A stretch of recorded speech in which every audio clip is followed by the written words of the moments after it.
In the swirling dust of the Horn of Africa, amid shifting alliances and the heat of the Cold War, a remarkable and unlikely military partnership was forged.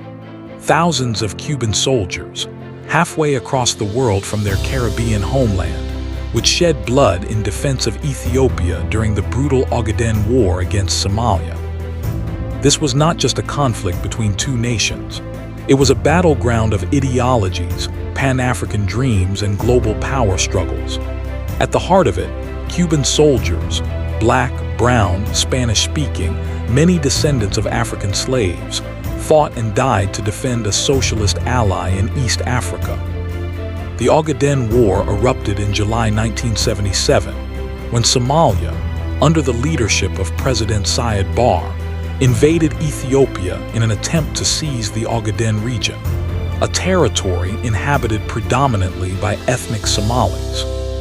Somalia was emboldened by the disarray in Ethiopia following the 1974 overthrow of Emperor Haile Selassie.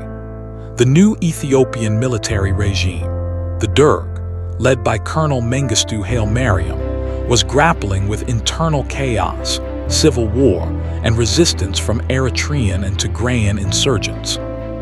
Initially, both Ethiopia and Somalia had received Soviet support, but when war broke out, the Soviets pivoted decisively to back Ethiopia. This shift set the stage for a massive international intervention, one that would bring in the military forces of a small but globally ambitious island nation, Cuba. In Havana, Fidel Castro saw more than a regional conflict. He saw an opportunity to realize his vision of international proletarianism. The belief that socialist nations had a duty to support revolutionary struggles around the world. Fidel had recently toured Africa in 1977, promoting unity and socialism across the continent. He dreamed of a socialist federation uniting Angola, Mozambique, Ethiopia, and perhaps even Somalia, a dream dashed when the latter turned nationalist and expansionist.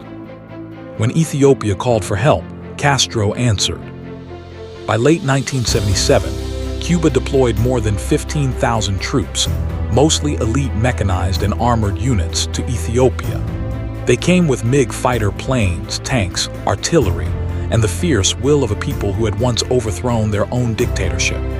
Most of these soldiers were Afro-Cubans, and many saw their mission as a form of return, fighting not in a foreign land, but in the ancestral homeland of their African heritage. The Cubans were deployed strategically across Ethiopia, but concentrated around the Eastern Front where Somali forces had made deep advances. Their presence, alongside a massive Soviet airlift of weapons and advisors, transformed the balance of power. By early 1978, Cuban and Ethiopian forces launched a counteroffensive. In bitter, brutal battles across the Ogaden Desert, most notably at Jijiga, a key city captured by Somali forces, Cuban-led tank columns, supported by Soviet advisors and Ethiopian infantry, routed Somali troops. The cooperation was more than logistical. Ethiopian and Cuban soldiers fought side by side, sharing trenches, rations, and songs.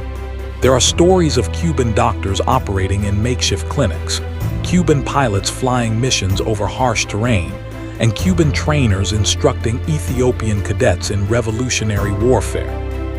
Despite cultural and language barriers, bonds were forged in fire. Ethiopian commanders praised the discipline and bravery of the Cuban troops. In turn, many Cubans saw the war not only as a geopolitical mission, but as an act of historical redemption, a way to stand with African brothers against imperialism and fragmentation. By March 1978, Somali forces were in full retreat. The Ethiopian-Cuban alliance had turned the tide of the war. Siad Barre's regime was humiliated, and Somalia was left isolated, turning increasingly toward the west in desperation. But the aftermath was complex. While Ethiopia had held the Ogaden, it remained embroiled in multiple civil wars. The Derg regime grew increasingly repressive. Cuba's involvement, while decisive militarily, could not resolve Ethiopia's deep internal fractures. Still, the legacy of the war endured.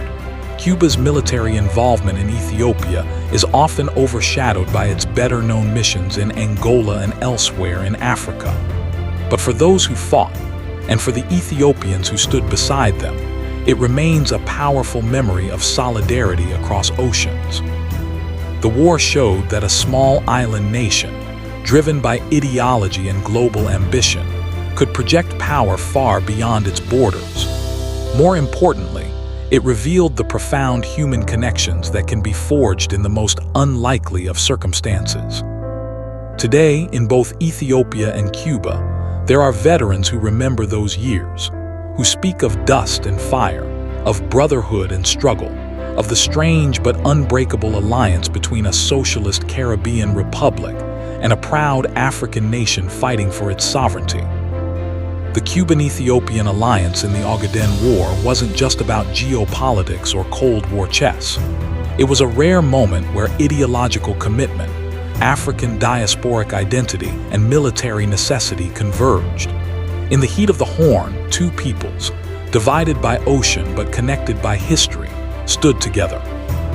It remains one of the most remarkable examples of internationalist military cooperation in modern history.